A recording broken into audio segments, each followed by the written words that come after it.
ആനനം ഭൂതഗണാതിസേവിതം കവിത്വജംബൂഫലസാരഭക്ഷിതം ഉമാസുതം ശോകവിനാശകാരണം നമാമി വിഘ്നേശ്വര പാദപങ്കജം. സരസ്വതീ നിൻ ചരണാരവിന്ദം ശിരസിൽ വെച്ചിതാ കുമ്പിടുന്നേൻ. പഠിച്ചതൊന്നും മറക്കാതിരിക്കാൻ വരപ്രസാദം തരികെൻ്റെ ദേവി. ഏകം നിത്യം വിമലമജലം സർവാദിസാക്ഷിഭൂതം ഭാവാതീതം ത്രിഗുണരഹിതം സദ്ഗുരും തം നമാമി. കൃഷ്ണായ വാസുദേവായ ദേവകീനന്ദനായ ച നന്ദഗോപകുമാരായ ഗോവിന്ദായ നമോ നമഃ. ബാലായ നീലവപുഷേ നവകിങ്കിണീകജാലാഭിരാമജഗനായ ദിഗംബരായ ശാർദൂല്യ ദിവ്യനഖഭൂഷണഭൂഷിതായ നന്ദാത്മജായ നവനീതമുഷേ നമസ്തേ. വ്രജേ വസന്തം നവനീതചോരം വ്രജാംഗനാനാം ചതുകൂലചോരം അനേകജന്മാർജിത പാപചോരം ചോരാഗ്രഗണ്യം മനസാ സ്മരാമി. എല്ലാവർക്കും നമസ്കാരം. അഷ്ടപതി ഗീതാഗോവിന്ദത്തിൽ അഷ്ടപതി 9 ഇന്നിവിടെ സ്മരിക്കുന്നത്. രാധിക കൃഷ്ണ രാധിക രാധിക കൃഷ്ണ രാധിക. സ്തനവിനിഹിതമഭിഹാരമുദാരം സാ മനുദേ കൃശതനുരതിഭാരം സരസമസൃണമഭി മലയജപംഗം പശ്യതി വിഷമിവ വഭൂഷി സശങ്കം. രാധിക കൃഷ്ണ രാധിക തവ വിരഹേ കേശവ.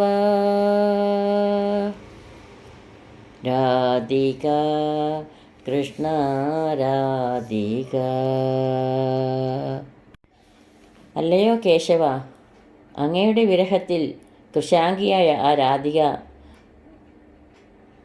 അണിഞ്ഞ മനോഹരമായ മുത്തുമാല പോലും വലിയ ഭാരമായി കരുതുന്നു. അങ്ങയുടെ വിരഹത്തിൽ രാധിക ശരീരത്തിലണിഞ്ഞ കോമളവും മൃദുവുമായ ചന്ദനച്ചാറ് പോലും വിഷമെന്ന ശങ്കയോടെയാണ് കാണുന്നത്. ശ്വസിതപവനമനുപമപരിണാഹം മദനദഹനമിവ വഹതി സദാഹം. ദിശി ദിശി കിരതി സജലകണജാലം നയനനളിനമിവ വികളിതനാളം. രാധിക കൃഷ്ണ രാധിക തവ വിരഹേ കേശവ. അല്ലയോ കൃഷ്ണ, അങ്ങയുടെ വിരഹത്തിൽ രാധിക ശക്തിയേറിയ നെടുവീർപ്പ് പോലും കാമാഗ്നി എന്ന പോലെ ദാഹത്തോടു കൂടുംവണ്ണം വഹിക്കുന്നു. അങ്ങയുടെ വിരഹത്തിൽ രാധിക വെള്ളത്തുള്ളികൾ ഇറ്റിറ്റു വീഴുന്നതും തണ്ടറ്റവയും ആയ താമരപ്പൂക്കളെ എന്ന പോലെ അശ്രുകണങ്ങൾ നിറഞ്ഞൊഴുകുന്ന തൻ്റെ താമരക്കണ്ണുകളെ ചുറ്റുപാടും എറിയുന്നു. തണ്ടറ്റ് വാടിയ താമരപ്പൂവിൽ നിന്ന് ജലകണങ്ങൾ വീഴുന്ന പോലെ വിരഹതാപത്താൽ കണ്ണുനീർ ഒഴുക്കുന്ന കണ്ണുകളെ കൊണ്ട് രാധ ചുറ്റും ശ്രീകൃഷ്ണനെ തിരഞ്ഞു നോക്കുന്നുവെന്ന് സാരം. നയന വിഷയമഭി കിസലയതൽപം കലയതി വിഹിതഹുദാശന വികൽപം ത്യജതിന പാണിതലേന കബോലം ബാലശശിനമിവ സായമലോലം. രാധിക കൃഷ്ണ രാധിക തവ വിരഹേ കേശവ. അല്ലയോ കേശവ, അങ്ങയുടെ വിരഹത്തിൽ രാധിക കൺമുമ്പിലുള്ള തളർമെത്തയെപ്പോലും ചെന്തീയാണെന്ന് സംശയിക്കുന്നു. അങ്ങയുടെ വിരഹത്തിൽ രാധിക സായങ്കാലം ഇളകാത്ത ചന്ദ്രക്കലയെ എന്ന പോലെ അവളുടെ കവിൾത്തടം കരതലത്താൽ ത്യജിക്കപ്പെടുന്നില്ല. കൈത്തലത്താൽ പാതി മറയ്ക്കപ്പെട്ടതിനാലാണ് കവിൾത്തടത്തിന് ചന്ദ്രക്കലയോട് സാദൃശ്യം ലഭിക്കുന്നത്. വിരഹിണിയായ രാധ ചിന്താധീനായി കവിളത്ത് കൈകൊടുത്തിരിക്കുന്നതിനാണ് ഇവിടെ വർണ്ണിച്ചിട്ടുള്ളത്. ഹരിരിതി ഹരിരിതി ജപതി സകാമം വിരഹവിഹിതമരണേവ നികാമം ശ്രീജയദേവ മണിതമിതി ഗീതം സുഖയതു കേശവ പദമുപനീതം രാധിക കൃഷ്ണ രാധിക തവ വിരഹേ കേശവ. അല്ലയോ കേശവ, അങ്ങയുടെ വിരഹത്തിൽ രാധിക വിരഹത്താൽ മരണം ആസന്നമായവളെപ്പോലെ ആഗ്രഹത്തോടുകൂടി ഹരി ഹരി എന്നിങ്ങനെ യഥേഷ്ടം ജപിക്കുന്നു. ഇപ്രകാരം ശ്രീജയദേവനാൽ കീർത്തിക്കപ്പെട്ട ഈ ഗീതം കേശവപദത്തിൽ എത്തിക്കപ്പെട്ട് സുഖിപ്പിക്കട്ടെ. വിരഹിണിയായ രാധയുടെ ദയനീയസ്ഥിതി സഖി വീണ്ടും ശ്രീകൃഷ്ണനോട് പറയുന്നതായിരുന്നു ഇപ്പോൾ ഈ കേട്ട ശ്ലോകങ്ങൾ.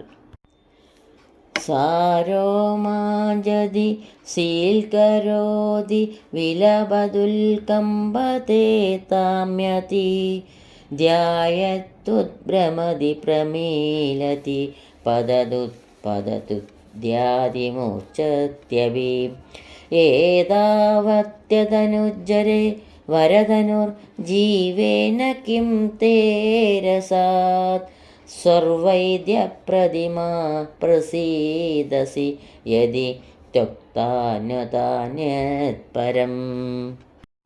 അങ്ങയുടെ വിരഹത്താൽ അവൾ വിലപിക്കുന്നു, വിറയ്ക്കുന്നു, തളരുന്നു, ധ്യാനിക്കുന്നു, ഭ്രമിക്കുന്നു, കണ്ണടയ്ക്കുന്നു, വീഴുന്നു, എഴുന്നേൽക്കുന്നു. ഇപ്രകാരത്തിലുള്ള കാമജ്വരാവസ്ഥയിലാണെങ്കിൽ പോലും അശ്വിനി ദേവന്മാർക്ക് തുല്യനായ ഭഗവാൻ പ്രസാദിക്കുകയാണെങ്കിൽ അങ്ങയുടെ രസം ഹേതുവായിട്ട് ആ സുന്ദരി ജീവിച്ചിരിക്കും. അതല്ലാതെ അങ്ങ് ത്യജിക്കുകയാണെങ്കിൽ മറ്റെന്ത് തന്നെ സംഭവിക്കുകയില്ല. ശ്രീകൃഷ്ണനാകുന്ന ഭിഷഗ്വരൻ നൽകുന്ന ശൃംഗാരരസമാണ് അവളുടെ കാമജ്വരമാകുന്ന രോഗത്തിനുള്ള ഔഷധം എന്ന് ഇവിടെ പറയുന്നു.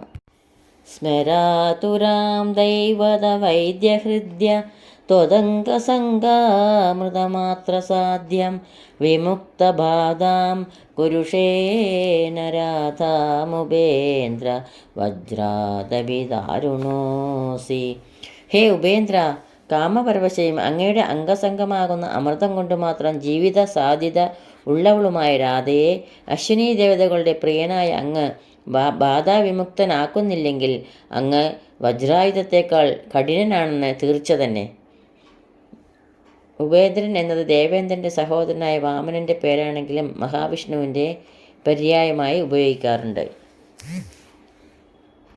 കന്ദർപ്പജ്വരസജ്വരാകുലതനോ രഥ്യർത്ഥമസ്യാശ്ചിരം ചേതശ്ചന്ദനചന്ദ്രമകമലിനി ചിന്താസു സന്ധാമൃതി കിം തു ക്ലാന്തിവശേന ശീതളതനം ത്വമേകമേവ പ്രിയം ധ്യായന്തി രഹസീ സ്ഥിത കഥമപി ക്ഷീണാക്ഷണം പ്രാണിതി.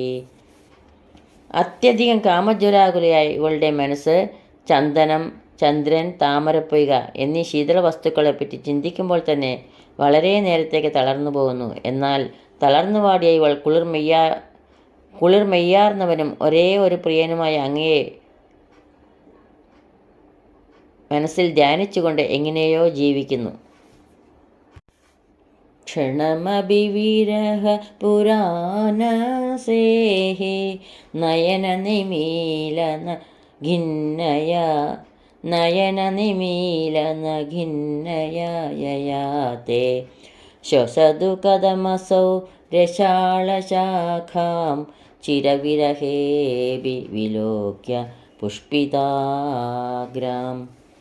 പണ്ട് കണ്ണടയ്ക്കുന്ന സമയം പോലും അങ്ങയെ കാണാൻ കഴിയായികയാൽ ഖിന്നയായി തീരാറുള്ള യാതൊരുവളാൽ ക്ഷണനേരത്തേക്കെങ്കിലും അങ്ങയുടെ വിരഹം സഹിക്കപ്പെട്ടില്ലയോ, ആ ഇവൾ വളരെ കാലത്ത് വിരഹം അനുഭവിച്ചിട്ട് പോലും പൂത്തുലഞ്ഞ തേന്മാവിൻ കൊമ്പുകളെ കണ്ടിട്ട് എങ്ങനെ ശ്വസിക്കും, എങ്ങനെ ജീവിച്ചിരിക്കും?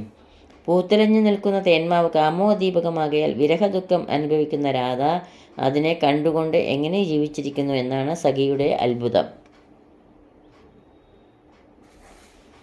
അടുത്ത ശ്ലോകം കവിയുടെ ആശംസയും പ്രാർത്ഥനയുമാണ്. വൃഷ്ടിവ്യാകുല ഗോകുലാവനരസ ദുദ്ധൃത്യ ഗോവർദ്ധനം ബിഭ്രദ്വല്ലഭവല്ലഭാഭിരധിക നന്ദാശ്ചിരം ചുംബിത ദർപ്പേണേവ തദർപ്പിതാ ധരതടീ സിന്ദൂരമുദ്രാങ്കിതോ ബാഹുർഗോപപദേ സ്തനോതു ഭവതാം ശ്രേയാംസികം സദ്ദിശ. അതിവൃഷ്ടി കൊണ്ട് വ്യാകുലമായി തീർന്ന ഗോകുലത്തെ രക്ഷിക്കുന്നതിലുള്ള താൽപ്പര്യം ഹേതുവായിട്ട് ഗോവർദ്ധന പർവ്വതത്തെ പൊക്കിപ്പിടിച്ചും ഗോപസ്ത്രീകളാൽ അത്യാനന്ദത്തോടെ വളരെ നേരം ചുംബിക്കപ്പെട്ടതും അവരാൽ അർപ്പിക്കപ്പെട്ട അധരപുടത്തിലുള്ള സിന്ദൂരം കൊണ്ട് ദർപ്പം കൊണ്ടുന്ന പോലെ അടയാളപ്പെടുത്തപ്പെട്ടതും ആയ കംസാന്തകനായ ഗോപീനാഥൻ്റെ തൃക്കൈ ഭഗവാന്മാർക്ക് ശ്രേയസിനെ തരട്ടെ. ഗോപികമാരുടെ അധരസിന്ദൂരം പുരണ്ട ഭഗവാന്റെ ബാഹു അരുണവർണ്ണമായിരുന്നത് അതിൻ്റെ ദർപ്പം പുറത്തേക്ക് വന്ന് ചുവപ്പ് നിറത്തിൽ പ്രകാശിച്ചതാണ് എന്ന് തോന്നും. ഗോപന്മാർ ദേവേന്ദ്രനെ ഉദ്ദേശിച്ച് ചെയ്യുവാൻ ഒരുമ്പെട്ട യത്നം ശ്രീകൃഷ്ണൻ മുടക്കുകയുണ്ടായി. അതിൽ കോപിച്ച ദേവേന്ദ്രൻ 7 ദിവസം തുടർച്ചയായി ഘോരമായി മഴ പെയ്ച്ചു. ഗോകുലം വെള്ളത്തിലാകുമെന്ന് കണ്ടപ്പോൾ ശ്രീകൃഷ്ണൻ ഗോവർദ്ധന പർവ്വതത്തെ അടർത്തിയെടുത്ത് കുടയാക്കി പിടിച്ച് ഗോകുലത്തെ രക്ഷിച്ചു എന്ന കഥയാണ് ഇവിടെ സൂചിപ്പിക്കുന്നത്. അഷ്ടപതി 9 ഇവിടെ പൂർത്തിയാകുന്നു. സർവത്ര ഗോവിന്ദനാമ സങ്കീർത്തനം. ഗോവിന്ദ ഗോവിന്ദ. യദക്ഷരപദഭ്രഷ്ടം മാത്രാഹീനം ത്വയേദ്ഭവേത് തത്സർവം ക്ഷമ്യതാം ദേവ നാരായണ നമോസ്തുതേ. കായേന വാചാ മനസേന്ദ്രിയൈർവാ ബുദ്ധ്യാത്മനാ വാ പ്രകൃതേ സ്വഭാവാത് കരോമി യദ്യത് സകലം പരസ്മൈ നാരായണായേതി സമർപ്പയാമി. സർവം നാരായണായേതി സമർപ്പയാമി. സ്വസ്തി പ്രജാഭ്യ പരിപാലയന്താം ന്യായേണ മാർഗേണ മഹീമഹീഷ. ഗോബ്രാഹ്മണേഭ്യ ശുഭമസ്തു നിത്യം. ലോകാ സമസ്ത സുഖിനോ ഭവന്തു. ലോകാ സമസ്ത സുഖിനോ ഭവന്തു. എല്ലാവർക്കും ശാന്തിയും സമാധാനവും ഭഗവത് ഭക്തിയും പൊന്നു ഗുരുവായൂരപ്പൻ്റെ അനുഗ്രഹവും എപ്പോഴും ഉണ്ടാകട്ടെ എന്ന് പ്രാർത്ഥിക്കുന്നു. സർവത്ര ഗോവിന്ദനാമ സങ്കീർത്തനം. ഗോവിന്ദ ഗോവിന്ദ. സദാ സർവത്ര ഗോവിന്ദനാമ സങ്കീർത്തനം. ഗോവിന്ദ ഗോവിന്ദ.